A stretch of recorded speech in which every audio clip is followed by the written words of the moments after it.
you talk Tantra to me. It is such an honor to be holding space for this divine knowledge to make its way into your ears and lifestyle. Today, I talk Tantra with Aaron Kleinerman. He is a transformational tantric coach and speaker. He's also the best-selling author of The Embodied Man.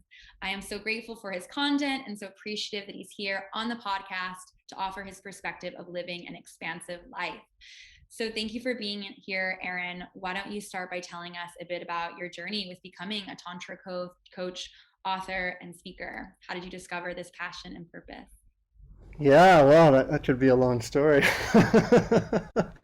Yeah, I mean, I'd say more than anything, life has led me in the direction of teaching and speaking in a modality that really encapsulates the entirety of the human experience. I've been a seeker and a searcher for many years. I've been teaching in the realms of personal development for the last 15 years. And the only lineage that I've come across that meets all aspects of being human is Tantra. And so I tried to deny it for a while. I was trying to not teach in this field, but then it just kept kind of pushing its way into me. And, as being a male Tantra teacher in the world, there's often, 1,001 judgments on me even before I've said hello. So it's not necessarily something where I'm like, yeah, I want to do that. But I also feel like I appreciate bringing a level of integrity, clarity, and deep transformation into a field that's deeply impacted my own life, and just in the field of transformation and self-development and coaching. It's something I've been passionate about for many years. When I was 19 on a ship going to the Iraqi war is really the first time I found my soul, and had a deeper dialogue with an authentic self inside of me, and began to have a deeper understanding that something was beyond just this body. And that just led me in a path, forevermore. And that's what I've been doing now for, a long time. And, this year alone, I'm traveling in over 15 countries, teaching and speaking and doing workshops and festivals and retreats. And yeah, I love this work, and I love the transformational journey I get to support people in. Yeah, absolutely. Thank you so much for sharing your inspiring journey in this world. I definitely resonate with this fact that, we have all these beautiful modalities. And when I first started my spiritual journey, it was incredible to have, the yoga and the meditation and the mindfulness pieces. But at the end of the day, it wasn't addressing this energy that, brought me into this world. So by definition, touches every part of my life. And I feel that many of our listeners can resonate with that too, but also seeing the flip side, that there are so many misconceptions around this word. And also inherently the word itself can mean so many different things, and really has, to me, living a tantric lifestyle looks different to each individual depending on what their intention is and their highest truth. So I'm really happy that we're starting with that, resonance as well. Yeah. The definition that I love of Tantra that always speaks to me is to weave, and that's really what I do from all the different disciplines and modalities and things that I've learned. I weave that all together to make something that's congruent to my own heart. And I know that, any individual I support to wake up to their own inherent genius is going to weave that same level of knowledge and awareness into their own life. And, there's a beauty and a gift to that is unlike anything else. And just one other caveat in my own story: in my early 20s, I was working in the self-development field, and I was working for a big publishing company of people sharing stories like, thank God I was abused, and thank God I was raped, and thank God my son died, and people sharing their challenging moments and finding gratitude for it. And what I witnessed inside that self-development field was so many individuals, and I, was on stage and meeting some of the, guys that have been doing this for a long time, was that there was often this place where people were saying one thing and their lives were dictating something else, and there wasn't a congruency between mind and body.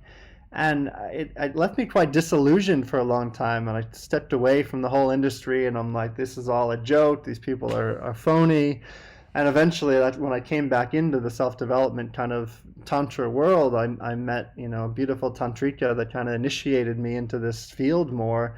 And I started to meet teachers and mentors and people who not only did they have the esoteric comprehension and knowledge and wisdom, but then there was an embodiment piece that I had never even tasted before. And that really, it landed inside me more deeply than I could ever really even comprehend. Yeah, absolutely. I deeply resonate with that piece as well. The greater that welcome in the density of life, the pain, the more capable you are of truly receiving the expansive love and light as well. And this really is a nice transition into, one of my first questions for you, which is how does your ability to meet and express your emotions relate to your sex life and orgasmic potential? 150%. The definition I'll use to that is more from a science framework. It's like in our body, we have these nadis. These are energetic channels that run throughout our body. And so if we're not expressing our emotions, then it's really tough to be multi-orgasmic. That means that when we're expressing emotions, the same energetic channels that our emotional energy is moving through our body is the same energetic channels that sexual energy moves through our body as well. So when guys come to me or people come to me and they're like, I want to be more multi-orgasmic and I want to make love for hours and do all these things. It's like, okay, are you feeling your feelings? Are you expressing your emotions? Are you feeling your anger? Are you feeling your sadness? Well, no. Like, well, that's where you start. It's like if you don't Yeah. have a healthy, mature emotional body, then literally when sexual energy is there, the energy is like, I don't know what to do. You don't feel me often, so I'm gonna ejaculate quickly and come quickly because you don't know how to deal with me normally. And this is often, I see this especially for men. They have this issue with ejaculating too quickly or whatnot, and it's actually from not being sensitive at all. It's like there's no capacity for sensitivity to move through the body because there's no emotional capacity. So the emotions have been shut down from such a young age that when sexual energy is there, it's like, okay, I'm going to feel sexual energy for maybe 2 or 3 seconds and then go back to sleep. And this is unfortunately where most of the planet is on with emotional and sexuality. Yeah, absolutely. That life force energy has nowhere to go but out when you're all blocked up. All of this emotion or energy emotion is, creating dis-ease in the body. So, yeah, I absolutely resonate with that. And as you said, most people are living this reality, and at the same time we're at this beautiful integral place and shift of our collective consciousness, and more of us are getting the tools, including those that are listening to this podcast, which is beautiful. And I see this opportunity for an exponential um, expansion within the collective, and we get to talk about those tools and share them. And you've obviously lived this and are living this. So I'm curious, how can being vulnerable and connected to your emotions make you a more powerful individual and also a more powerful lover? Yeah, I love that you bring in vulnerability. I mean, vulnerability is actually a deep, true power, and when somebody has the capacity to feel vulnerability, it means they're not shying away from who they really are. To be a great lover means that I can look into the eyes of my beloved and know the vulnerability and the emotions and the sadness, and I can also know that inside of me. Mm, And for a lot of men, they think I need to be powerful and strong and be super alpha masculine, and certainly it's good to be that. Like, I appreciate strong masculinity, but with strong masculinity comes a place of also deep, powerful vulnerability and tenderness and a softening inside of the body. And this is really where a greater expanse starts to happen, and a greater capacity to feel more deeply than you could ever imagine is there. And that willingness within it opens a doorway to truth like nothing else. yeah, beautiful. I love that definition. Brene Brown says something along the lines of vulnerability is the birthplace of growth and of love and of expansion, etc. And it's so true. To move forward in life in any way, you have to put yourself in a position of potential pain and softness. To get the dream job, you have to be vulnerable enough to apply and to go to the interview. To fall in love, you have to be vulnerable enough to have the first date, to show the wholeness of who you are. So it's so true and so powerful, and it's something that we get to bring in to each and every moment as an invitation. And the beautiful thing about vulnerability is it's something that we can have with ourselves, but to really experience vulnerability, it's something that gets to be done in our relationships. It gets to be a co-creation, and it can also be in tribe. And I'm curious how, individuals specifically, how can women support men in being vulnerable and with their emotional expression? Yeah, I love that you bring that question in. And, the frame I want to put to that is often I'll hear women saying, I want my man to express more and to be emotional more and to do all that. And the important piece to recognize is the most unhealthy feminine is inside of a man's body. And Mm, so if you're a woman and you're asking your man to express more and to be more, in that way, then in that moment, the maybe 5 or 10% or maybe 1% of the time when he finally does, what it requires is that you as a female body are able to witness without judgment and mm, not blame, shame, and ridicule. If that tender young feminine comes out of the man's body and then she inside is blamed, shamed, and made fun of, what does she do? She crawls back into the dark corner that she came from and is never coming out again. So what it really requires, if you want a man to be in his vulnerability, it doesn't mean you need to be the masculine space holder. It just means that when that vulnerability comes out, it's appreciated, it's acknowledged, it's recognized as a beautiful gift and not something that is made fun of. And imagine it this way: it's like I see in every relationship we have kind of a foursome happening. And so if you want your man to be more creative and emotional and intuitive, then you as a more developed, mature, feminine female energy, then be the big sister to that young woman inside, to mhm, guide her, to support her, to show her in the moments of when upset happens, this is what you do with healthy, this is what you do with your emotions. This was totally shifted for me. My last relationship, which ended about a year ago, when we first came together, it was the first time I'd ever witnessed this. Like when she would get upset, she would remove herself from the situation. She'd go move her emotional body. She'd have her process. She'd do her inner work. And then she'd come back to me in healthy communication. And initially, like when that first argument happened, I was like, my defenses were up. I'm like, okay, Shakti's upset. I'm ready. I'm ready to take the punches. Where's it going to come at me? What's going to happen? And that didn't happen. 90% of the time it didn't happen. She wasn't perfect, but most of the time it didn't happen. And so I started to get a healthy imprint of what healthy emotions really meant. I started to get a healthy imprint of how to move my emotional body without attacking and going on in that way. And that was beautiful. That changed a lot for me. And it really allowed my own inner feminine to mature, to grow up, and to be able to look at my big sister and say, this is what you do. It's not like many of the women I was with in the past who would say that. They would say, I'm supposed to do that. But then when the rubber met the road, their actions weren't actually doing it. So it was a big revolution for me in terms of emotional maturity in that relationship specifically. Yeah, I love all those pieces, especially this element of being the example. Are you, as a woman, fully in celebration of your own emotional expression? Are you fully able to hold your own emotional expression without judgment or shame or guilt?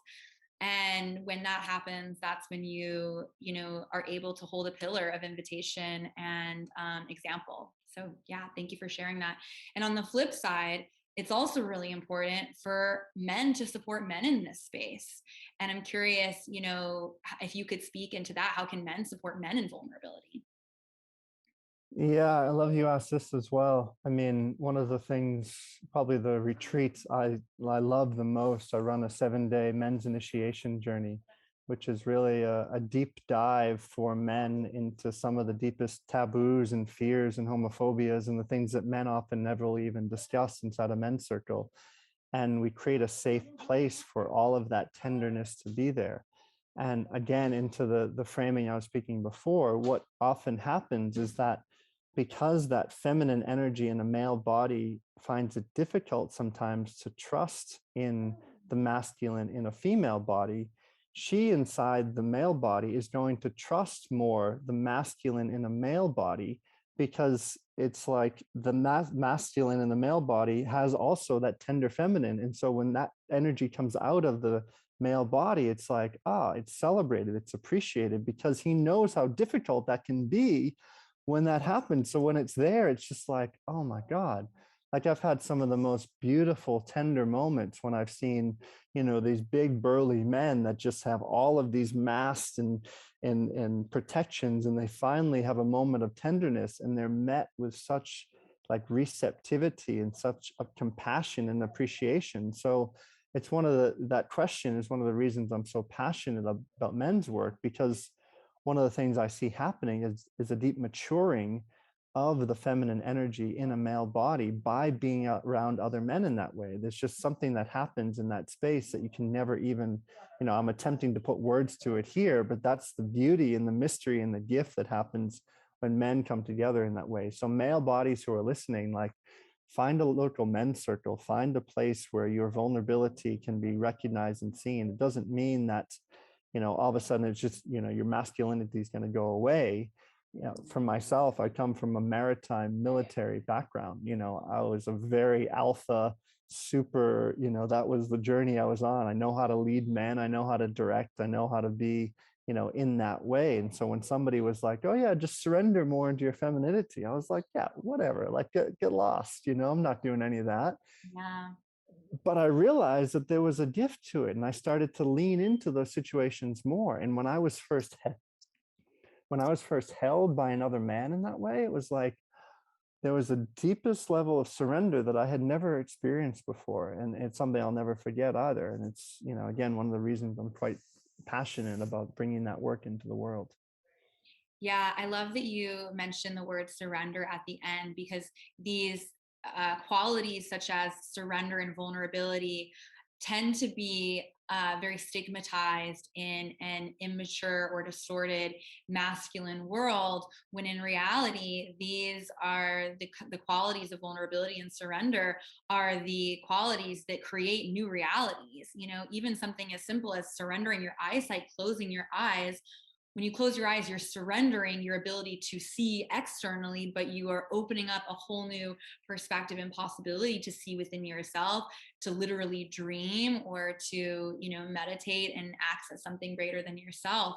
So recognizing that if you want to be really in touch with the wholeness of your power, it means finding that balance between the masculine and feminine within, and using that as a way to expand and evolve. And speaking into the piece on the feminine as well, I would love to just do a brief little overview of what it means to be in healthy emotional expression versus distortion. How can we be more empowered as individuals in the feminine, whether we're a man or a woman, to express our emotions in a healthy way, in a way that is not in distortion? Yeah, love that question. And the thing I want to speak into just before that is the power of the feminine. And people often think the strongest energy on the planet is masculinity, and certainly it's strong. But if I go to a flowing river, and then I'd visit that same flowing river 100 years later, those stones are going to be worn down by the water. So Mm-hmm. tell me, which is stronger, that super strong stone or the flowing waters that move through it? Yeah. So, there's a power inside the femininity. And to connect that to what you're asking, that means that the healthy expression is taking responsibility for your emotional body. That means when you get upset and you find yourself saying the words, I'm upset because dot, dot, dot, you're like, okay, it's time to go to school. It's time to go to my school of inner work, where I look at my external to see what's happening in the internal. And I utilize that as an evolutionary platform for growth, for expansion, for finding out more of who I really am. And Mm-hmm. so the healthy feminine utilizes the anger, the frustration, the sadness, takes that energy inward, does the inner process, see what it's reminding you of the past, and then utilizes that as a way to come to more conscious communication, as a way to ask for what you need. Another really big thing that is difficult for male bodies to understand is that it's okay to have needs. Like the healthy feminine can have needs. Now, needs doesn't mean I'm always expressing needs and I'm just needy, needy, needy. It just means that there's things that bring a level of safety, of appreciation, of connection into our body and our being. And by being able to express those in a healthy way without blaming and shaming the other, is a beautiful aspect of the non-distorted feminine. The distorted feminine is attacking, is blaming, is saying you did me wrong, and I'm in this terrible place because you did this and you did that, and isn't actually able to recognize, I'm taking part in this as well. I'm needing to move my emotions. And so the key is, and the challenging thing in our society is, often our emotions are often cognitively trying to be understood. So Mm-hmm. instead of trying to cognitively understand our emotions, the healthy feminine just feels them. It's like, I'm sad. Okay, I'm sad. That's a complete sentence. There doesn't need to be a reason. There doesn't need to be a why. There doesn't need to be, I'm sure there's 1,001 reasons why. Or I'm angry. Okay, I'm experiencing anger. So I don't express my anger at another, which is the distorted feminine. I take that anger and I move my emotions. If I need to speak with conviction and clarity, then that's more of an assertive masculine, and that can be a healthy thing. But when I'm expressing and trying to communicate and there's a bubbling bitch underneath, that never works. Yeah. Yeah, absolutely. Becoming emotionally clear and also ensuring that you're well nourished is the most powerful thing in approaching conflict, which is often hard because we have this tendency to want to fix things very quickly and to want to get to the other side. When in reality, if we can just take a moment to be in our expression and to find the space to nourish and become emotionally clear before projecting onto someone else, that's where the real magic comes. It's the same with how we were talking about our sexual energy. When there's a block somewhere and we're not allowing space for that emotion or that energy and motion to express, we can't get to the other side, which is, a more expanded state of being. So I'm grateful that you spoke into that piece as well. And I'm curious, as a woman, or maybe, for listeners that may be interacting with a woman, especially a man, and they feel that she's in that distortion, she is not emotionally clear, and maybe projecting or blaming, etc. What could maybe be some invitations or ways to guide a more healthy expression? Yeah, it's a great question. And one of the things I see happening is that when men, especially, they come into this field and they're like, okay, I'm going to become Shiva. I'm going to be Shiva. I'm going to receive everything. I'm going to receive the hit and the blame and give me it all, and I can receive it all. And there's a beauty to that. But if you're being Shiva with a distorted feminine that's consistently putting you down and blaming and attacking you emotionally, and she's not taking responsibility for her own upset, then that's not a relationship that's growing and expanding. And Mm-hmm. so what is possible in that is to see the place where responsibility can be taken, and also where boundaries can be placed. It's like, if I'm, in a new relationship and, we're past the honeymoon stage, and then, we kind of have an argument, and then there's something else that happens. And if I'm often finding that, there's always kind of a blaming of something that I've done wrong, eventually I'm going to put my foot down and say, this doesn't work anymore. I need you to take responsibility for the upset you're having. I know I'm not perfect. I'm not about to say, oh, it's all about you. It's like, yeah, there's often a 50-50 relationship that's happening here. But what is required is a place where both people can consciously look themselves in the mirror and to say, what's going on here? What is this person bringing into my field that's trying to support me to evolve and grow? And if we look at relationships, because that's often what we're talking about here, as a powerful spiritual practice, in my viewpoint, kind of the most powerful spiritual practice, then the person that we're in a relationship with is just a reflection of our contrasexual self. So our contrasexual self, for you, it's your masculine. For me, it's my feminine. So when I'm in a relationship, then how I'm experiencing the external feminine is often how I'm experiencing the internal feminine. Mm-hmm. She's just reflecting to me any unloved parts inside of me that I haven't learned to honor and appreciate yet. And if I can see her beauty and her strength and her capacity and her emotional maturity, then it's like, oh, that must be what's happening inside of me as well. But if I see her distortion and her inability to claim her upset and all of those aspects, then that's an aspect of what's happening here. And I've watched this in my own kind of relationship evolution, where there was a while where I kept being like, pointing the finger, and I'm like, all these relationships, they're all just crazy, like something's wrong with them. And eventually I'm like, oh yeah, because I haven't owned the own crazy bitch inside of me, and then when I did that, it was like, oh, okay, I need to, okay, okay, there's some emotion, there's some frustration that needs to be expressed. And that, the example I was just giving with my past partner, like when we met, I was on probably a 2.5 year, like really inner union journey, where I was, pushing away a lot of relationships, and I was just kept drawing the energy in. So I was like, my number one relationship was my own inner marriage, my own inner union.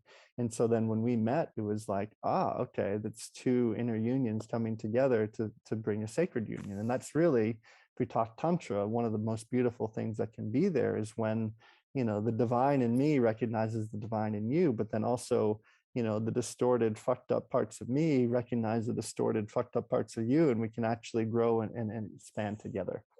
Yeah, absolutely. It's a 1 + 1 = 3 vibration. How can we, take individual responsibility to be deeply committed to growth and aggressively investing in that growth, and then using the relationship as a vehicle to, expand even further individually and as a couple, and to create something, bigger than both parties. So beautiful. Thank you for speaking into that. And I'd love to share a little bit more about, some of the resources and places that you've, learned some of these tools, and also some of the ways that you're bringing this medicine into the world with your retreats. I know that you're an ISTA facilitator as well, which is an incredible resource. And I've talked about, their work on this podcast, but is there anything else you'd like to bring in terms of resources to physically embody these energies?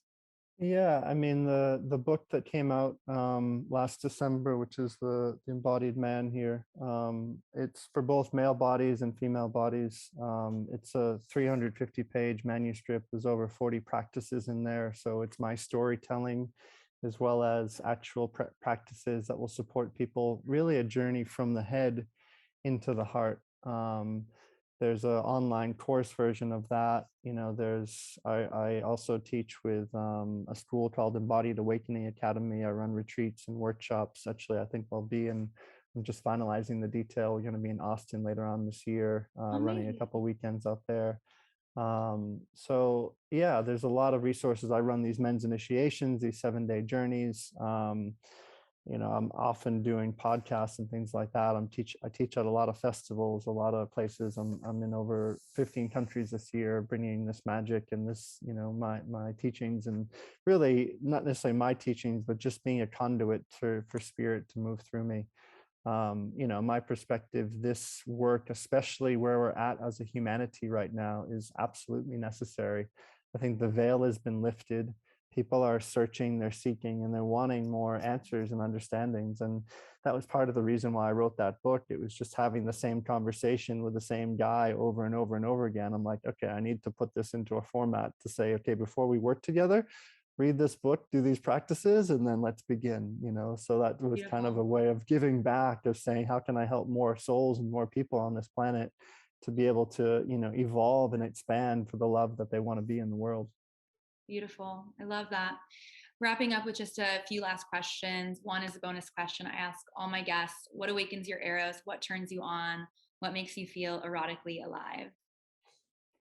Oh, well, there's a few parts to that for sure. I would say nature. Like nature is absolutely a turn on and an aliveness and a fullness for me. You know, there's a beauty inside of like when I can be naked in nature in the forest. It's just like, oh, like I was just teaching at a festival here in Denmark, and then I spent 2 days just in the forest on my own, just having my own kind of little, erotic, beautiful journey. And that was amazing, absolutely incredible. And I also love playing in the place of kind of, you know, submission and domination, and just playing in that way of just really seeing the place of deep surrender, both in my own body and experiencing that with another. And I can definitely find deep turn on from that space. And, I'd say maybe call me a little bit cheesy, but it's definitely a turn on when I can just like feel the presence of a being in front of me and almost a place beyond words Yeah. where you're just looking eye to eye and I can feel my body respond. I can feel like that erotic energy start to flow, and there can be 1,001 things that either one of us would say in that moment, but there's just this deep meeting of our sacred sexual union that's possible. That doesn't even need to happen. It doesn't mean that we go and have sex. It just means that there's this like, it's like this tangible like flavor and taste, and the energy builds, Ah, and it's like like that's, yeah, yeah. that's a priceless feeling. Delicious. Love it. Thank you for sharing Mhm. that. And where can listeners find you and or support you? Yeah, so you can go to my website, aaronkleinerman.com, has my book. You can go to the Embodied Man on Amazon. The Embodied Man book will also take you, embodiedmanbook.com will also take you to the website, and that has all of the events, the ISTA events, the Academy events, the men's initiation retreats. There's a wide variety of things I do through the year, and you can find it all there. And also all my online courses. I probably have 6 or 7 online courses. So Beautiful. Amazing. yeah. Definitely go give Aaron a follow. And thank you again, Aaron, so much for joining me today. I also want to express my gratitude to the listener. Thank you once more for opening yourself up to the idea of sacred sexuality. With so much gratitude and love, have a sexy and spiritual day. And I'll catch you next week on Talk Tantra to Me. Ta ta.